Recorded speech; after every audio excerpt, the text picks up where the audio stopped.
Okay, my friend, let's break your swing down here for you.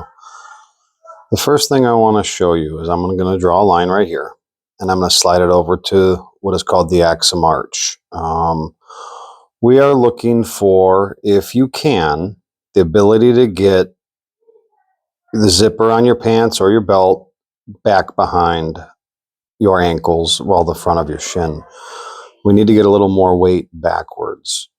It's called depth, okay? You're starting a little too toe heavy, all right? This is called the butt line back wall of the chair. This is your spine angle. Nice flat back, looks pretty good. You don't look very relaxed, and your right arm looks over tense, really, really straight. I'd like for you to relax a little, my friend. All right, hands are under shoulders, so it looks good, and your shaft is pointing around your belt and belly button area. It's a very acceptable position. So as you start your takeaway, what we're going to see is you take the club slightly inside, but we are getting the club to pass above the hip. That's a decent takeaway, good position. You've kept your hands in a good position there. I'm going to back it up a couple frames. It's a little hard to see, but it looks to me like you're keeping the face pretty square. By the look of your right wrist, you're not rolling it over, so it looks like a good takeaway.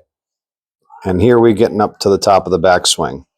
Now, it's a long backswing, but you're in a good position. You'll notice, anybody watching this, how the club gets behind his arm here. Players with long swings that are on plane, the club head will show up down here like John Daly. So your swing's not as long as John Daly's, but it's on plane at least. Your hands are nice and high, elbows up. I mean, good. It's a pretty good position you're in here. It looks to me like a lot of weight has moved forward by how far your left knee has moved. It's almost touching your hand line. I'm going to rewind this a little bit so you can see how much weight. You are shifting onto your right hip, but then right here you can see how your weight really moves forward into your left knee, and the body weight is going this way.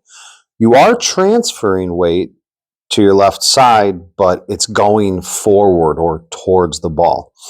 Now you're in a bit of a pickle. It's a little bit of a tough position to recover from. So here on the way down, it's a good transition. Shaft's getting into a good position, but we see that your rear end is starting to pull away from that white line back here.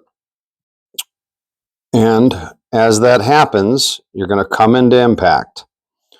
Okay, now the camera angle is not perfect for this, but I can already tell you by your butt position and how your hands have moved out and how your club has gotten extremely vertical, and your arms and your shaft are all in one straight line. This is a lot of shaft angle change, and it causes it to be very difficult to control the face. Now, you can generate some power from this position, but the control is going to be the hard thing. You have not rotated at all. There's almost zero rotation in your hips prior to impact, and that's because your body's moving towards the ball.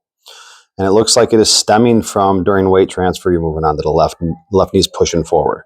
As you exit here, you're going to see where the club head comes out very, very high, very above that shoulder. We really want to see the club exiting lower than that. This is what you would call a flip position. Lots of face rotation going on here. And here your club is above your head, and we still don't have hardly any hip rotation. And as you exit, now we start rotating. Look how high those hands are. But you're rotating. Great rotation when you're done, but you're so out of position, my friend. Your head is up here. Your butt is almost touching your hand line. You have left the stability point by a long way. Now, it looks to me that you're above 6 foot tall. So what I'm going to do here is find somebody for you and show them what's going on. All right, my friend, I've picked Bubba Watson here, and I've made him a right-hander. Cool things you can do on some of these apps.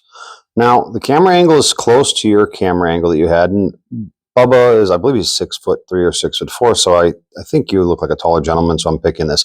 I also picked Bubba because he does a similar leg action to you do, and so does Dustin Johnson, but there's a difference in how they load their weight. So We're going to watch Bubba take the club up.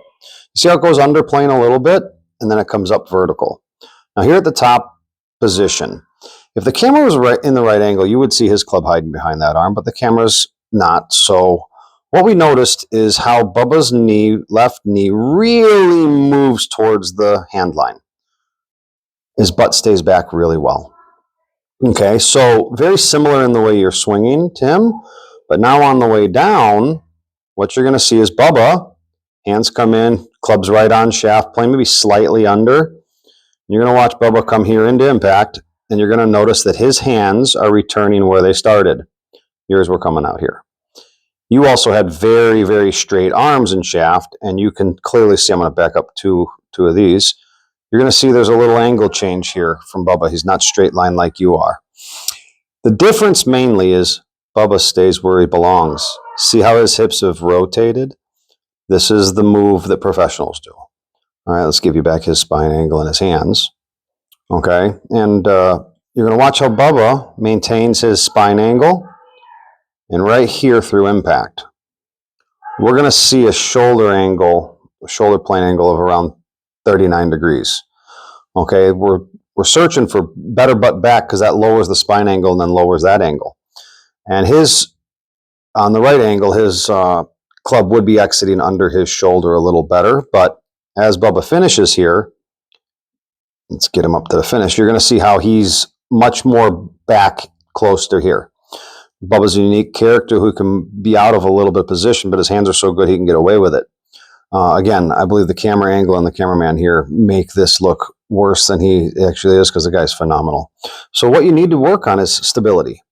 In some of my videos, there's drills like split leg drill and chair work. If you watch those and practice those, you will see a big increase in power and control. They will be tough for you at first because the position you're in is what you're used to, and any change in position is a little difficult. There'll be a lot of stretching involved with this because your body's not moving the proper way, but if you work on it, you will see some really good results. I hope this helps.